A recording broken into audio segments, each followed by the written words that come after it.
Waziri wa Utamaduni, Habari, Sanaa na Michezo Paul Makonda akizungumza kupitia kipande cha video kinachosambaa kwenye mitandao ya kijamii ametoa kauli nzito kuhusu mwenendo wa baadhi ya viongozi na wanasiasa ambao hubadilika tabia na msimamo pindi wanapopata nafasi ya uongozi au fursa kutoka kwa watu waliowaamini.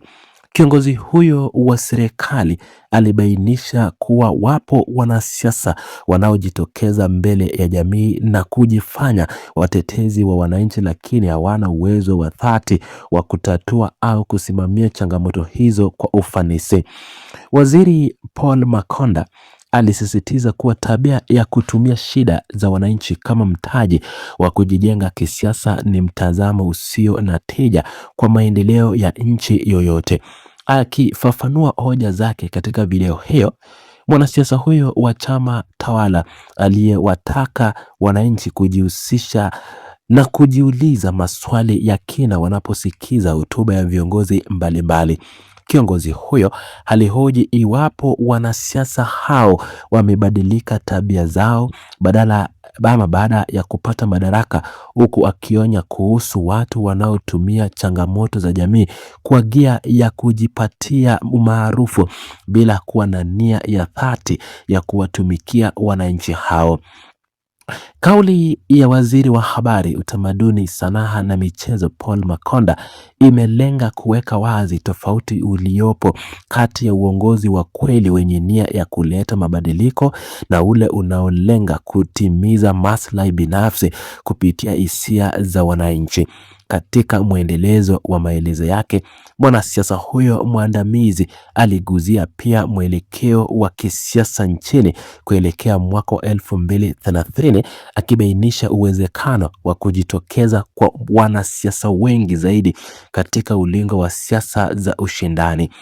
Kiongozi huyo alieleza kuwa ipo tabia ya baadhi ya watu kupewa nafasi za uongozi pamoja na manufaa mbalimbali na viongozi wao, lakini baadaye huanza kugeuka na kupambana na wale waliowapa fursa hizo.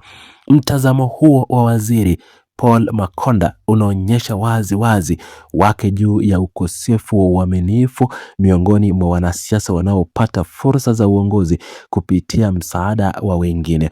Mwanasiasa huyo ameendelea kukosoa mwenendo huo kwa kueleza kuwa hali hiyo hutokea pale mtu anapopata mafanikio na kuanza kujiona ana uwezo wa kusimama dhidi ya aliyemsaidia kufika pale alipo. Kiongozi huyo alisisitiza umuhimu mkubwa wa viongozi kutambua na kuheshimu dhamani ya nafasi walizopewa pamoja na kuonyesha shukrani kwa wale waliowaamini na kuwapa fursa za kuwatumikia wananchi. Kauli hii ya waziri wa Habari, Utamaduni, Sanaa na Michezo Paul Makonda inazua mjadala juu ya maadili ya kiutendaji na ustahimilifu wa kisiasa miongoni mwa viongozi waliopo madarakani na wale wanaotafuta nafasi. Zaidi ya hayo, mwanasiasa huyo alizungumzia swala la baadhi ya viongozi kutaka kujitenga na serikali mara baada ya kupata madaraka au nafasi za juu za uongozi. Kwa mujibu wa kiongozi huyo, mtu anapokuwa na msimamo wa kuikosoa serikali anapaswa kufanya hivyo akiwa wazi kama mkosoaji wa nje badala ya kutumia mamlaka na fursa alizopewa na serikali huku akiendelea kuipinga serikali hiyo kutoka ndani. Msimamo huu wa waziri Paul Makonda unasisitiza mshikamano wa kiutendaji ndani ya serikali na uwazi katika ushindani wa kisiasa. Kauli hiyo imezua mjadala mpana kwenye mitandao ya kijamii na miongoni mwa wadau wa siasa nchini. Wengi wameitafsiri kama ujumbe mzito wa kisiasa unaolenga kutoa tahadhari mapema kuelekea mabadiliko ya kisiasa yanayoweza kujitokeza chini kuelekea uchaguzi wa mwaka wa 2030. Mjadala huu unaonyesha jinsi kauli ya waziri wa Habari, Utamaduni, Sanaa na Michezo Paul Makonda zinavyochukuliwa kwa uzito mkubwa na jamii katika kutathmini mwelekeo wa uongozi na mahusiano ya kisiasa nchini Tanzania. Ingawa kauli hizo zimekuwa na uzito mkubwa katika video hiyo, kiongozi huyo hakumtaja mtu au mwanasiasa yeyote moja kwa moja kama mlengwa wa maneno yake. Kutokana na hali hiyo, tafsiri za wananchi, wachambuzi wa masuala ya siasa na watumiaji wa mitandao ya kijamii zimeendelea kutofautiana kulingana na mazingira ya kisiasa na matukio yanayoendelea nchini.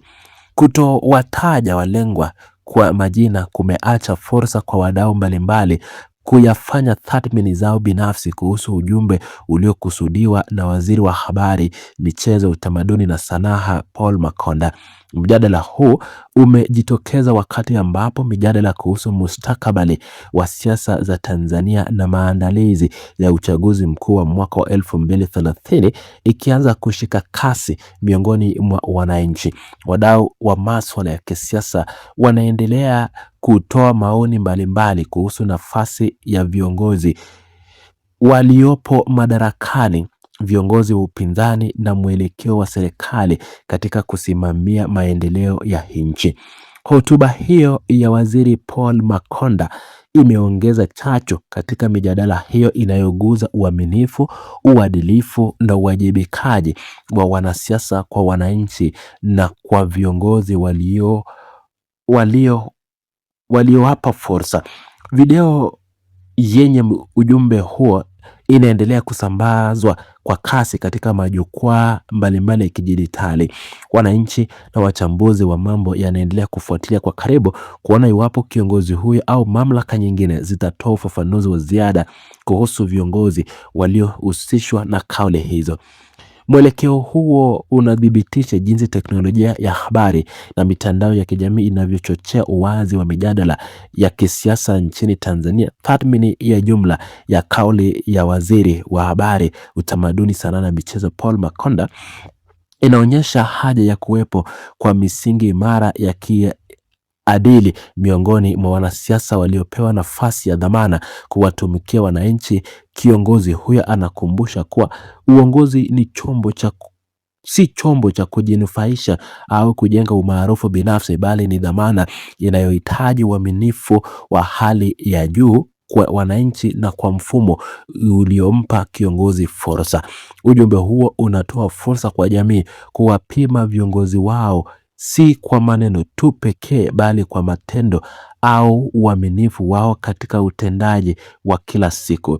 Katika mazingira ya sasa ya kisiasa, kauli kama hizi kutoka kwa Waziri wa Habari Paul Makonda zina mchango mkubwa katika kuunda mtazamo wa umma kuhusu nidhamu na uwajibikaji wa ndani ya vyama vya siasa na serikali kwa ujumla.